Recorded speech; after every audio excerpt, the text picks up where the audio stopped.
In the mid-1980s, Los Angeles was a city of contradictions. By day it gleamed with Hollywood glamour, sunlit beaches, and neon dreams. But when the sun went down, shadows stretched across the city. Behind the bright lights lurked poverty, crime, and fear. It was here, in this uneasy darkness, that a new predator emerged. He struck without warning. He broke into homes in the middle of the night. He tortured, he killed, he left behind chaos and blood. His victims were men and women, children and the elderly. Please, just take what you want. Leave us alone!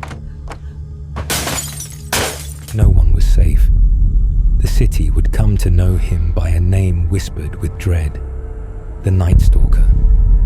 Richard Ramirez was born in El Paso, Texas, in 1960. His childhood was filled with violence long before he ever committed it himself.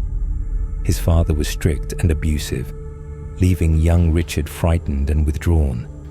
But the greatest influence came from his older cousin, Miguel, a Vietnam veteran who returned home with stories that should never have been told to a child. Miguel showed Richard photographs, gruesome images of women tortured and killed during the war. He bragged about his crimes, treating them as trophies. Richard was just 12 years old, but those images burned into his mind, planting seeds of darkness that would only grow. Not long after, Richard witnessed Miguel shoot his own wife in the face during an argument. The boy was present when it happened. From that moment, something inside him fractured.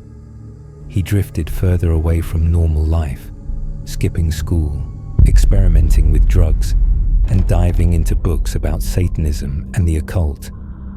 By his teenage years, Ramirez was already a thief, breaking into homes, stealing cars, prowling the night. He was learning the habits of a predator. When Ramirez moved to Los Angeles in the early 1980s, he blended into the city's underworld.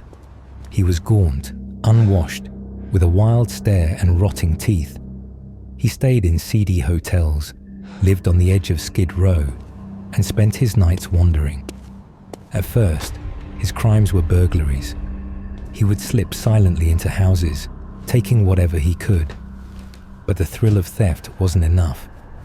In 1984, his compulsion escalated. He murdered a woman named Jenny Vinco in her apartment, stabbing her repeatedly and slitting her throat. It was the beginning of a nightmare that would grip Los Angeles for more than a year.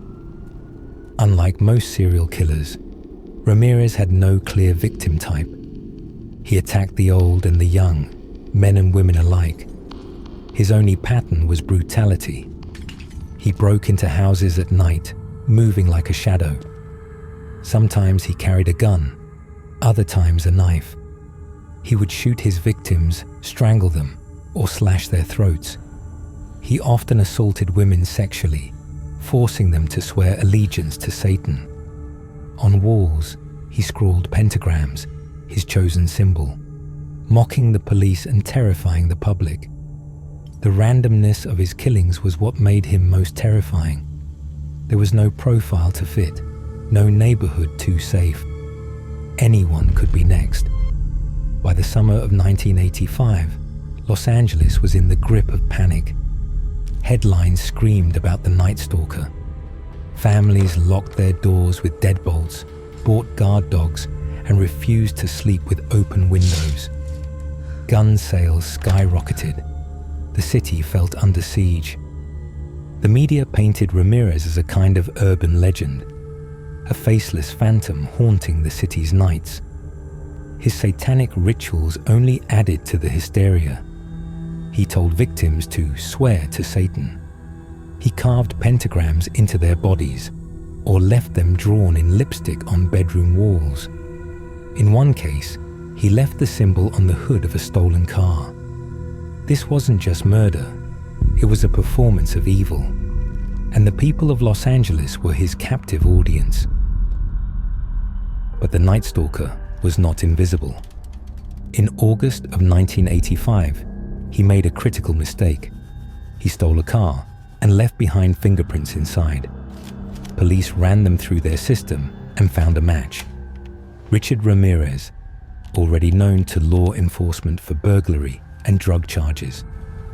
His mugshot was released to the press. Within hours, his face was on the front page of every newspaper in California. The hunter was now the hunted. Just days later, Ramirez tried to carjack a woman in East Los Angeles. By then, the entire city knew his face. Is that him? Local residents recognized him instantly. Word spread fast, and soon a crowd formed. People chased him through the streets. He tried to run, but there was nowhere left to hide. He was caught, beaten by the angry crowd, and held down until police arrived.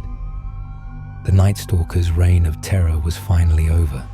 In court, Ramirez was unrepentant.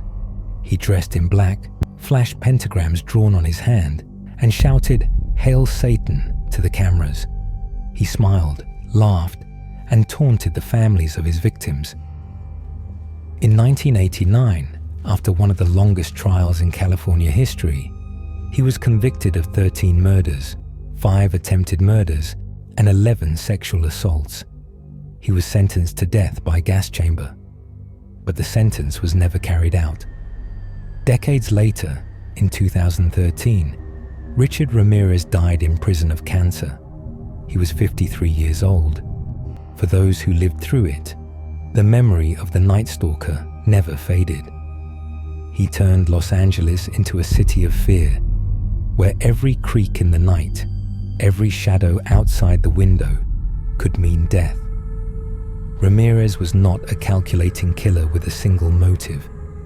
He was chaos made flesh, violence without reason, a man who murdered for the thrill of it. He proved that evil doesn't need order or even purpose. Sometimes it simply exists, waiting for the dark, waiting for silence, waiting for the right moment to strike. The Night Stalker remains one of the most terrifying figures in American crime history, because his story reminds us that the most dangerous monster may already be inside the house. Thanks for watching. If you found this story compelling, don't forget to like and subscribe for more true crime documentaries, and let me know in the comments, which case should we cover next?